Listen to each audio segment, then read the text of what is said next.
you guys in on a secret? Like, is this a safe space?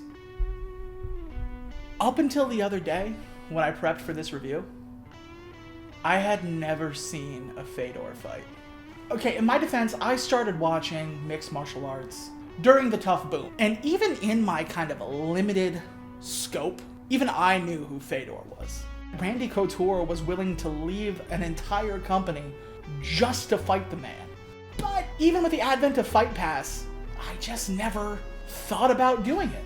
Until you guys voted for it, in which case, now I'm contractually obligated. As we take a look at Strikeforce's and M1 Grand's cross-promotion, Dan Henderson versus Fedor Emilianenko on Showtime. The place, Sears Center in Hoffman Estates, Illinois. The time, July 30th, 2011. 8,300 people paid a total of $638,000, with 571,000 watching at home on the Showtime network in between reruns of Stargate SG-1. Gus Johnson, Frank Shamrock, and my boy, the bipolar rock and roller Mauro Ranallo, are our commentators. They talk about why Fedor vs. Hendo is the main event, despite the fact that there is no championship involved. And the answer seems to be just because they wanted it that way. Our first fight in the welterweight division is Tariq Saffedine versus Scott Smith.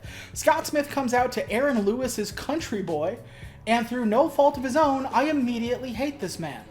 We start off with a trade and a heavy leg kick by Saffedine, who I guess likes to start off quickly.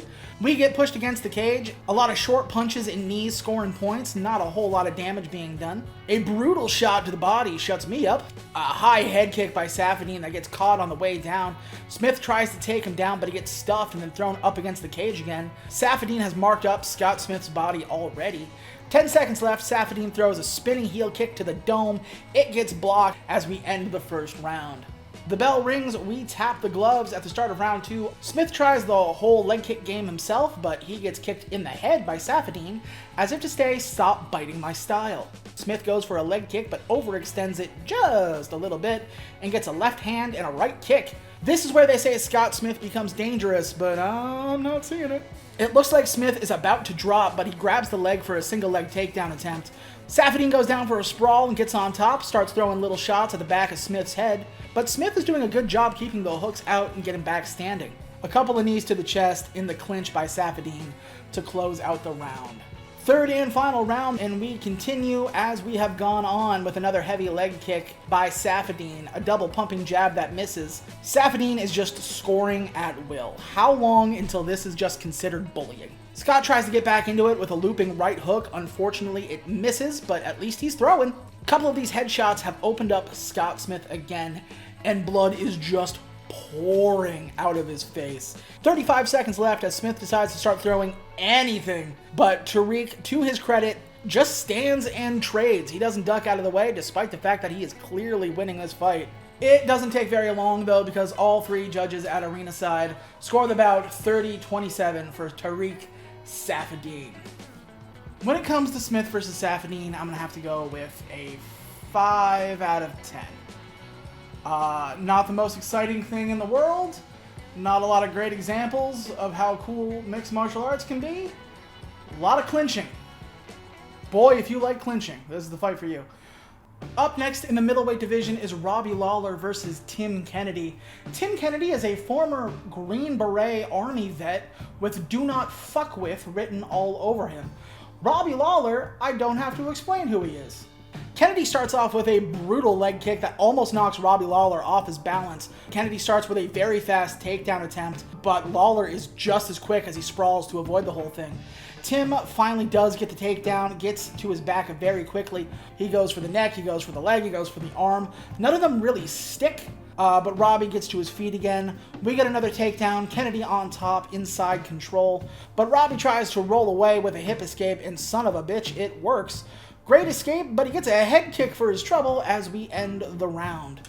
Round 2 begins with Tim throwing some front kicks to the face, nothing really landing though. Kennedy worried about Robbie's knockout power, and Robbie is worried about those quick takedowns. Kennedy goes for one of those takedowns, pushing him up against the cage. Hey, we're back here again. He sprawls down, and we get this mad scramble for position, where Tim Kennedy eventually gets top control, but at some point, he gets split wide open. Tim is in full guard now, throwing these punches and bunches. Frank Shamrock asks the question if it's legal to drip blood in your opponent's eye. And I don't know if we ever get an answer to that. Round 3, Robbie needs a knockout or a submission, and he knows it as he starts swinging with a wild 2 combo that misses. Robbie throws a flying knee to the body against the cage as Tim gets a little bit more space. Lawler looks like he's looking for the one shot to take him out and win the whole thing. Kennedy throws a knee that gets blocked and responds with an uppercut by Robbie Lawler that snaps his head back. Kennedy begins to close the gap and push him up against the cage. Moves for another takedown as he just starts to rain blows on Robbie's head. If you looked at their faces after this fight, you would be pretty sure in yourself that Robbie Lawler just won. But that is not the case as Tim Kennedy wins it 30-27. Despite this being pretty one-sided, all things considered, I'd probably give it a 7 out of 10. For the shots that did land from Robbie, it's really impressive. And Tim is so good on the ground. It's a very good example of what can be done when it comes to wrestling. Coming up next is a fight that's going to make MMA Reddit's blood run cold. It's baby Tyron Woodley against Paul Daley. Daley immediately goes after the knee, but gets caught by Tyron Woodley, who throws him up against the cage. So far, so Woodley. Paul Daley tries to spin off to kind of get away into a better position, but Tyron is just too strong. We separate from the cage, and Woodley puts us right back to where we were. And we kind of battle back and forth like this until the round ends. Woodley stuffs another takedown attempt. Daley pushes us up against the cage, but Woodley muscles him out and takes the aggressive position. The crowd is not happy. Woodley finally gets a single leg takedown and top control as he ends up in full guard. Woodley then gets off a heavy elbow into Daley's forehead. Every single time Daley tries to get some sort of advantage, it gets nullified by Woodley. 20 seconds left, Woodley goes for another takedown, but it gets sprawled by Daley. 8 seconds to go as Daley gets a couple of shots in stat guard, but that's gonna be it. Round 3, we got a flurry of activity to start with as Daley tries to take advantage of this time on the feet, but he gets immediately taken down. Woodley's back on top. Daley gets to his feet, throws a knee, but Woodley tries to take him down again. Some big shots getting thrown around. Woodley wants none of that as he goes for another takedown. 50 seconds left. Daley's got to do something. He rolls through into an omoplata attempt. It doesn't work out, and so that is the end of round 3. All 3 judges score the fight 29-28 for Tyron Woodley. His family at Octagon side are the only people happy or excited. I'm going to give this one a 4 out of 10. It's just not super exciting watching. But it is kind of, fun to look back to see where Tyron Woodley was. He would go on to fight Nate Marquardt in Showtime before eventually leaving for the UFC. It's time for the Women's Bantamweight Championship as champion Marloes Coenen takes on Miesha Tate.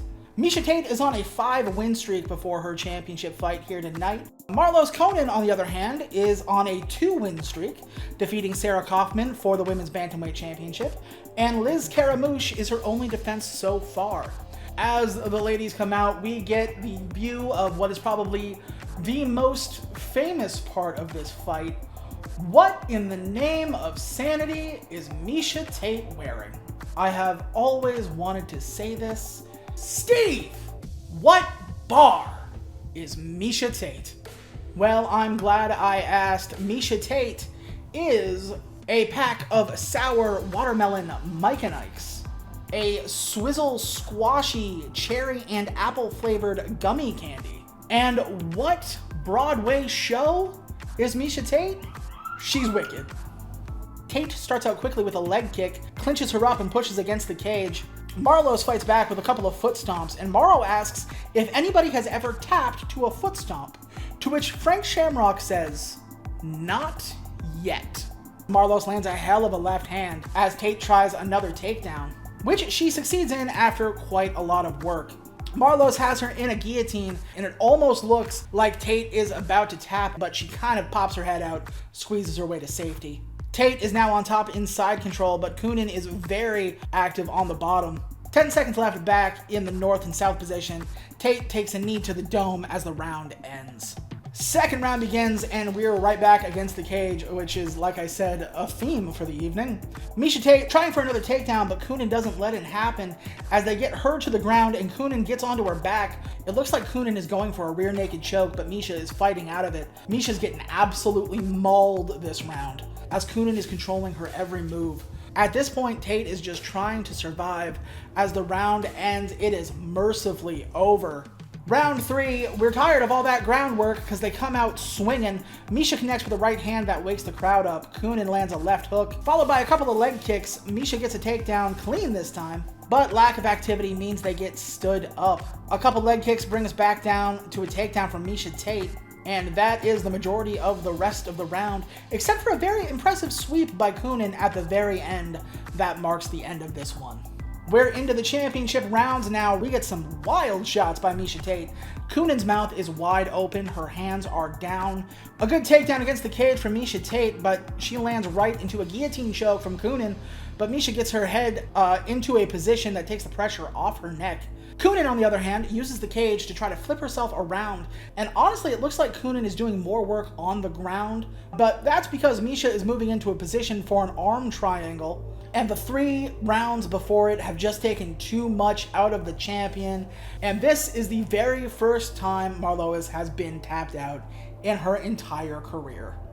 All told, probably about a 6 out of 10. The round in which Coenen just dominated Miesha Tate was not exciting to watch. Even if the arm triangle didn't happen, Miesha Tate probably had this one won. Kill the body and the head will die. This was a pretty good example of that. If you can't breathe, you can't fight. And finally, it is our main event of the evening. The Last Emperor, Fedor Emilianenko versus Dan Henderson. Now, at this point, Dan Henderson has already had a really solid career. In fact, he is Strikeforce light heavyweight champion right now. He is just taking on fights that interest him the most, which leads us to here. Fedor Emilianenko, owner of a 26-fight win streak that lasted 9 whole ass years. This was the talk of the MMA world that he was the best heavyweight ever.